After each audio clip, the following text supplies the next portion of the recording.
long before today's MRE meals and before the creation of sea rations, soldiers and sailors worldwide historically relied on receiving one thing in their daily food rations: hardtack, sometimes referred to as ship's biscuit, sea biscuits, or molar breakers. Hardtack was a trusted source of food for countless soldiers and sailors as far back as ancient times. Ancient Egyptian mariners took dura cake with them for survival. This was just a simple, long-lasting biscuit made from millet and water. It dates right back to at least several centuries before Christ. And it was thought that even regular people used this as a reliable source of food. The Roman legions had a biscuit that they called bucellum.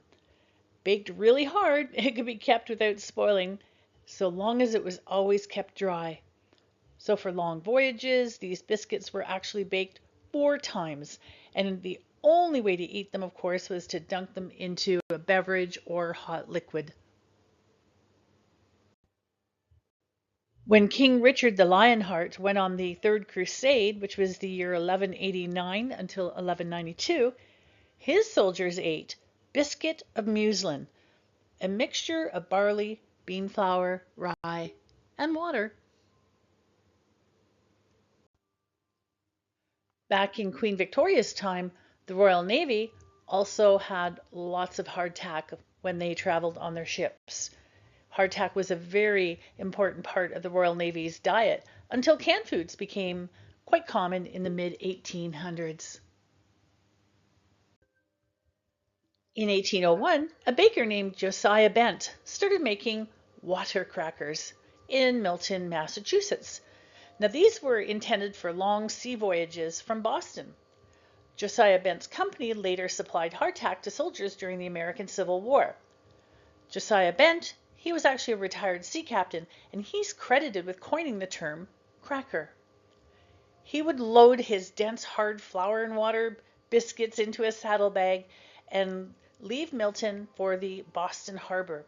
He sold this hardtack to ship captains who were embarking on long transatlantic voyages.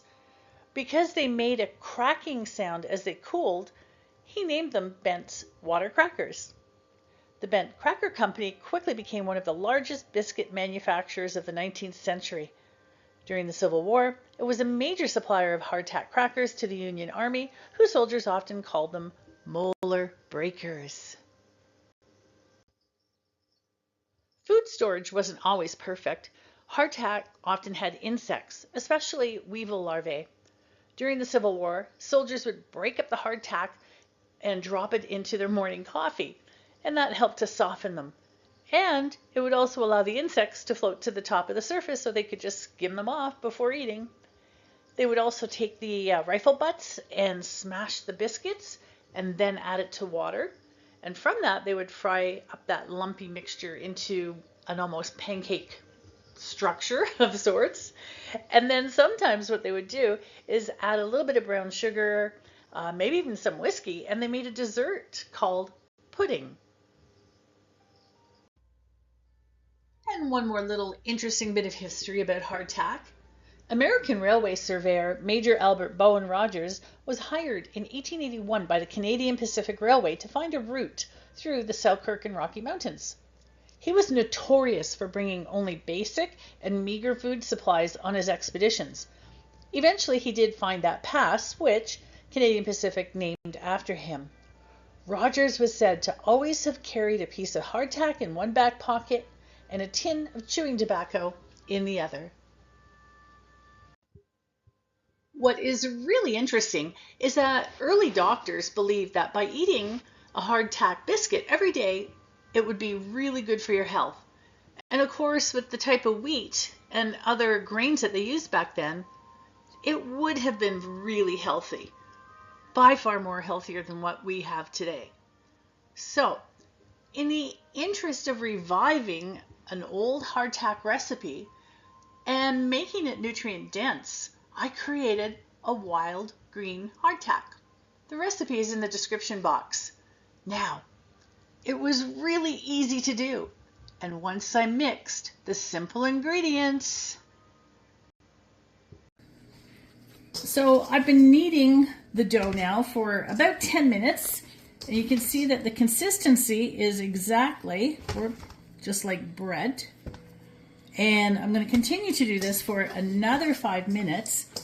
And then I'll roll it out to make the crackers. I laid out some parchment paper because it's lots easier to roll this out on that than it is a floured surface. I rolled it until it was about 1/8 to 1/4 inch thick. It's actually closer to 1/8. And the reason why I want it thin is because, number one, I don't want it cooking for 8 hours. I want this in my oven for only maybe 3 to 4 hours. And number two, these things generally get to be rock hard. And the thinner they are, the easier it's going to be to attempt eating these. So I have some cookie cutters ready to go. I have a fork so I could just do some, poke it a little bit so it doesn't get all puffy. And let's see what they look like before they go in the oven. And here they are ready to go into the oven for 3 to 4 hours. It'll be very interesting once they cool down to take a taste to see what these are like. I'm not exactly hopeful that they are going to taste good at all. However, it's not intended to be a snack. It's not intended to taste good. It's intended to be a survival food. I obviously made too much because only half of it is in the oven. The other half you're looking at. So this is a great opportunity for me to experiment and put it in a freezer bag and see what happens if I freeze this for a couple of weeks, take it out, and then try to bake it. Will they be the same? I don't know, but it's always worth trying. So here it is 3 weeks later, and I thawed the dough, rolled it out, and baked it, and I had success. These are hardtack. There's no doubt about it. Now, there's no way I'm going to eat them like this because the name Molar Breaker is a blatant warning not to chew into these. However, I have made some soup and I'm going to try dunking them in and see how long it takes before they become chewable. I made homemade squash, carrot, ginger soup. And let's get these under. And I'll time it to see how long does it take to soften up. And right now it is 12:49. Well, I took one out and I managed to get the knife through it. I tried to chew it, but I'm not taking any chances because I really am not of the frame of mind to run to the dentist and get an emergency crown. So let's see how much longer.